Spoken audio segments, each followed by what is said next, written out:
நம் தேவனாகிய இயேசு கிறிஸ்துவினால் உங்களுக்கு கிருபையும் சமாதானமும் சந்தோஷமும் உண்டாவதாக.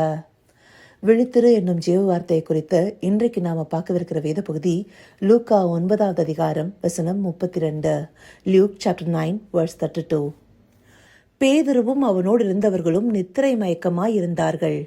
ஆகிலும் அவர்கள் விழித்து அவருடைய மகிமையையும் அவருடைய நின்ற அவ்விரண்டு பேரையும் கண்டார்கள். மறுரூபமலை பற்றின பகுதியில இந்த வசனம் குறிப்பிடப்பட்டிருக்கு. ஆண்டவராகிய இயேசு கிறிஸ்து அநேக முறை தனித்து ஜெபம் பண்ணுவதற்காக மலைக்கு ஏறி போவாரு. ஆனா இந்த பகுதியில அவர் ஒரு மலைக்கு போய் ஜெபம் பண்ண போகும்போது பேதுருவையும் யோவானையும் யாக்கோபையும் தன்னுடனே கூட கூட்டிட்டு போறாரு.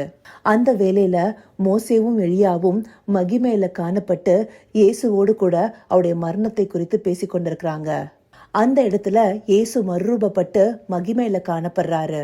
அந்த சமயத்துல அவரோடு கூட வந்திருக்கிற அந்த 3 சீஷர்களும் நித்திரை மயக்கமா இருக்கிறாங்கன்னு சொல்லி நாம பார்த்த பிரதான வசனம் சொல்லுது.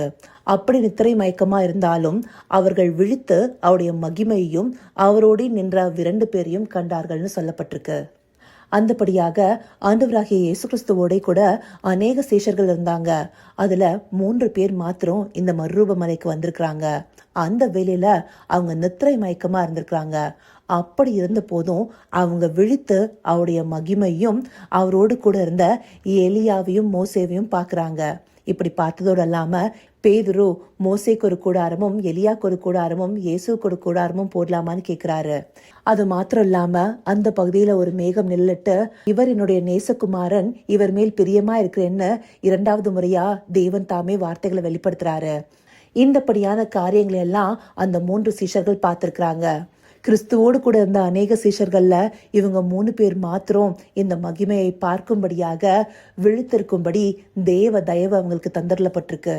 இப்படியாக சில வேளைகள்ல நாம விழித்திருப்பது தேவ மகிமையாலேயே கூடும். தேவ மகிமையை பார்க்கும்படியாக தேவன் தாமே நம்முடைய கண்களை விழித்திருக்கும்படியாக செய்வாரு. இவங்க நித்திரை மயக்கம் அடைந்திருக்கிறாங்கன்னா அந்த பொழுது இரவு வேலையா இருக்கலாம். அது இன்ன பொழுதுன்னு அங்க குறிப்பிடப்படல. ஆனாலும் அந்த இடத்துல நித்திரை மயக்கத்திலிருந்து அவங்க விழித்த இந்த காரியங்களை பார்க்கும்படியாக தேவன் தாமே அவங்களுக்கு தயவு பாராட்டி இருக்கிறாரு.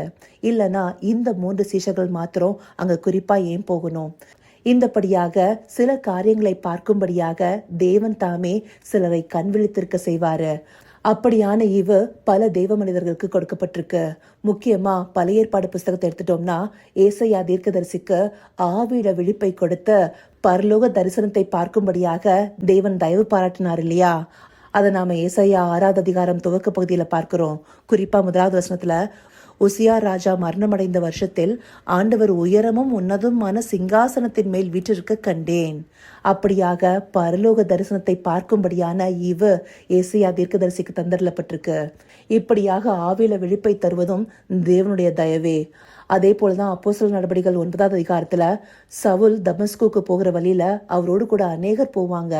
ஆனா அங்க ஒரு பிரகாசிக்கும் வெளிச்சம் வந்த போது தேவனுடைய குரலை கேட்கும்படியாகவும் ஆவியில ஒரு விழிப்பை பெற்றுக்கொள்ளும்படியாகவும் பவுலுக்கு மாத்திரமே தயவு பாராட்டப்பட்டது. அந்தபடியான விழிப்பையும் தேவன் தாமே தந்திருக்கிறாரு. இப்படியாக தேவன் சில வேளைகள்ல நமக்குரிய ஆவிக்குரிய விழிப்பை கொடுப்பாரு. அந்த நேரங்கள்ல நாம விழித்திருந்து அவருடைய மகிமையை பார்க்கும்படியாகவும் அவரை இன்னும் அறிந்து கொள்ளும்படியாகவும் ஈவை பெற்றுக்கொள்கிறோம். இப்படியான தயவை நம்முடைய தனி ஜபங்கள்ல அதிகாலை வேலையிலயோ இல்ல தனித்திருந்த இரவின் ஜாமங்கள்லயோ செய்யும் போது நாம பெற்றுக்கொள்ளலாம். இந்தபடியான காரியங்கள் நம்மை ஆவிக்குரிய வழியில இன்னும் வழிநடத்துகிறதாக இருக்கும். இந்தபடியான ஈவை நாம பெற்றுக்கொண்டு தேவனுடைய மகிமையை காணும்படியான விழிப்பை பெற்றுக்கொள்வதற்காகவே இந்த பகுதிகள் நமக்கு காண்பிக்கப்பட்டிருக்கு. இதை உணர்வுள்ள இருதயத்தோடு பார்த்து தேவ மகிமையை காணும்படியாக விழிப்பை பெற்றுக்கொள்ள அவரை நோக்கி பார்ப்போமா? கர்த்தாவே, தேவாதி தேவனே, உமக்கே இந்த வேளையில நன்றி செலுத்துகிறோம் ராஜா. அப்பா, உம்முடைய மகிமையை பார்க்கும்படியான விழிப்பு நித்திரை மயக்கத்தில் இருந்தாலும் நீங்க தரும்போது நாங்க பெற்றுக்கொள்ள முடியுங்கிறத இந்த பகுதிகள் மூலமா எங்களுக்கு காண்பிச்சிருக்கீங்க தகப்பனே. அந்தபடியாக உம்முடைய மகிமையை பார்க்கவும் உம்முடைய கிருபையை பெற்றுக்கொள்ளவும் தேவரீர் எங்கள் கண்களை திறந்து கொடுங்க ராஜா. அப்படிப்பட்ட சமயங்கள்ல மறுரூப அனுபவங்களை நாங்களும் பெற்றுக்கொள்ளும்படியாகவும் அப்படியான வேலைக்கு காத்திருக்கும்படியாகவும் தேவரீர் எங்களுக்கு இருதயத்துல வாஞ்சையை தந்துடலுங்கப்பா. அப்படியே நீங்க அருளி செய்ய போகிற கிருபை கிருபைக்காய் நன்றி. சகலவித துதி மகிமை கனம் யாவும் ஒருவருக்கே செலுத்துகிறோம். இயேசு கிறிஸ்துவின் மூலமாய் வேண்டிக் கொள்கிறேன் பிதாவே. ஆமேன், ஆமேன்.